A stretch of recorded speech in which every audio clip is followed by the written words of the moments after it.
السلام عليكم ورحمة الله وبركاته، والصلاة والسلام على رسول الله صلى الله عليه وسلم. منذ 50 عاماً عاشت مملكة إريثا تحت ظل خوف صامت بعد اختفاء وريث العرش في حادثة لم يسمح القصر بذكرها. وكانت القلعة السوداء القائمة فوق الهضبة العالية تخفي سراً لم يكتب في أي سجل من سجلات المملكة.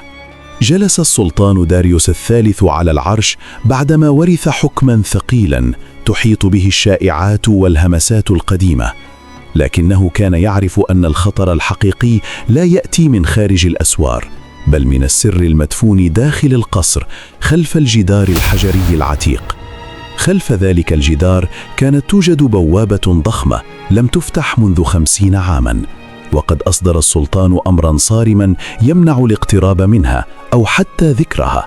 حتى الحراس كانوا يمرون بجانبها بصمت ثقيل، وكأن المكان نفسه يرفض أن يذكر. مع مرور السنوات أصبحت البوابة مجرد حكاية يهمس بها الخدم في الظلام، إلى أن جاءت ليلة هادئة سكنت فيها الرياح وغطت الغيوم القمر، فخرجت الخادمة الشابة إيلارا إلى فناء القصر وحدها. كانت السماء ساكنة والممرات خالية، ومع ذلك شعرت إيلارا أن شيئاً خفياً يقود خطواتها ببطء نحو الجدار القديم، حتى توقفت أمام الحجارة السوداء وشعرت كأن همسة خافتة خرجت من داخل الجدار تناديها. مدت إيلارا يدها نحو الحجر البارد، وفي اللحظة التالية اختفت تماماً دون أن يراها أحد، وكأن الأرض ابتلعتها في صمت.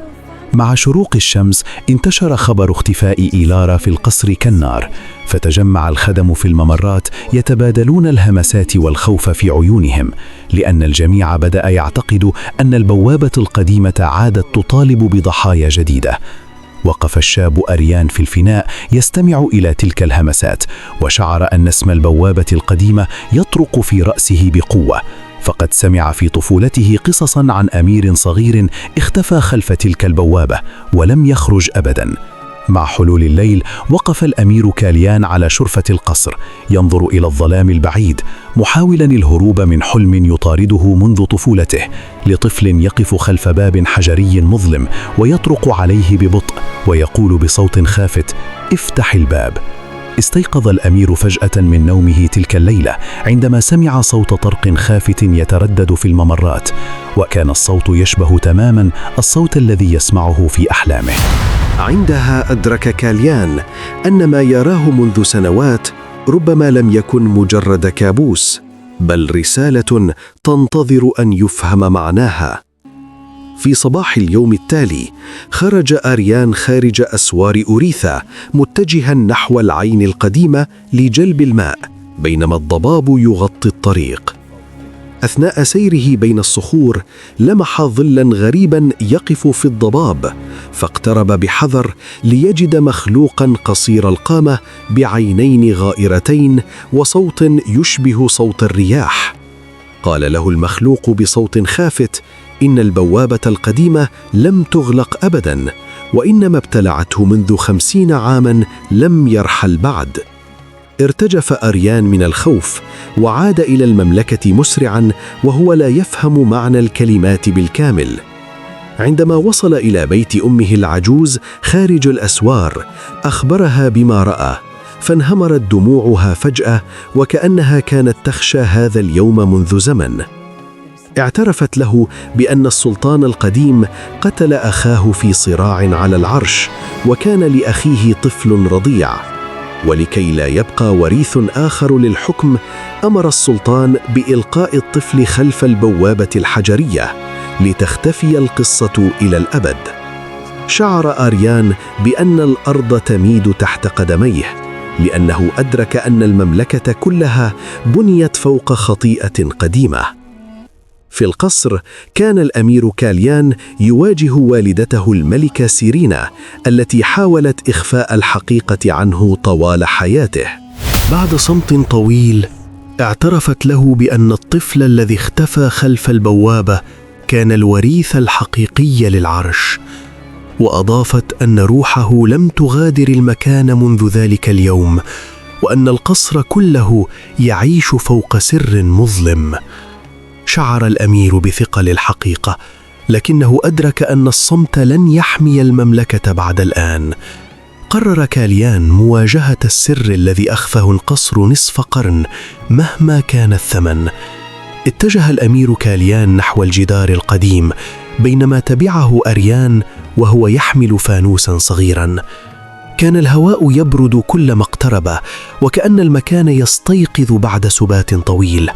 فجأة اهتزت الحجارة القديمة ببطء، وظهر شق مظلم بين الصخور.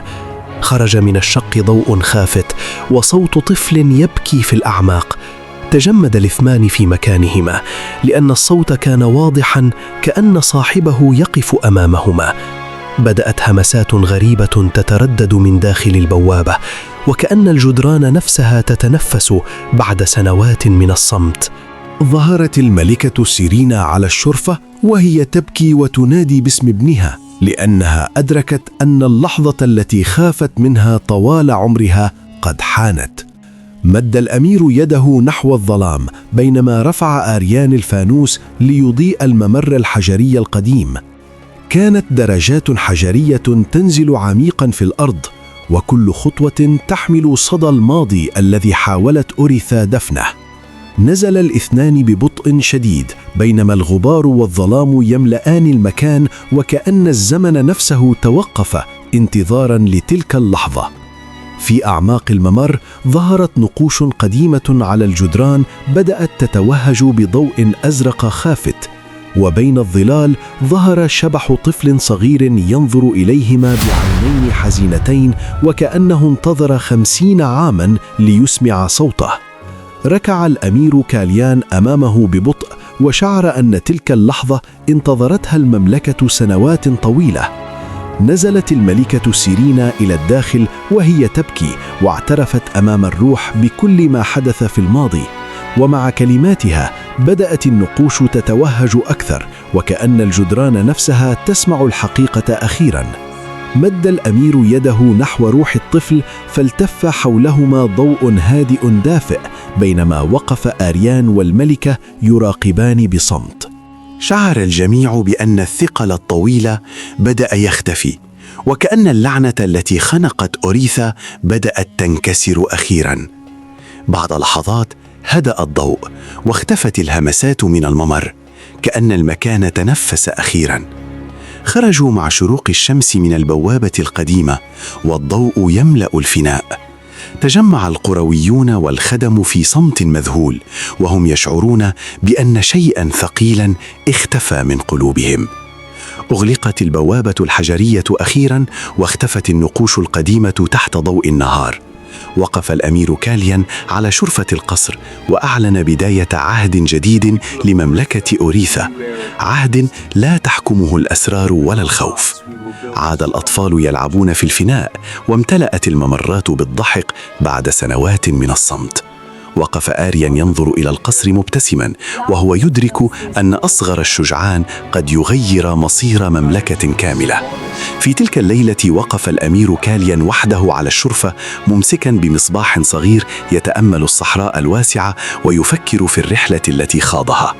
أدرك الأمير أن التاريخ لا يمكن محوه، لكن الشجاعة قادرة دائما على إنهاء أكثر اللعنات ظلاما. وهكذا بدأت أوريثا أخيرا أول ليلة بلا خوف منذ 50 عاما. وبنهاية القصة اكتبوا لنا في التعليقات من أي بلد تتابعوننا، وكم الساعة الآن لديكم، وهل أعجبتكم القصة أم لا. وشكرا لكم جميعا على مشاهدة القصة للنهاية، وانتظرونا في القصة القادمة إن شاء الله. وبكده يا جماعة تكون القصة بتاعت النهاردة انتهت، وشكرا لكم على المتابعة للنهاية. كان معكم عمرو يوسف، ودي قناتي على اليوتيوب. يا ريت بقى تكتبوا لي بتتابعوني من اي بلد عربي او اجنبي، ويا ريت تعرفوني الساعة كام عندكم دلوقتي، وانتظروا ان شاء الله في القصة القادمة.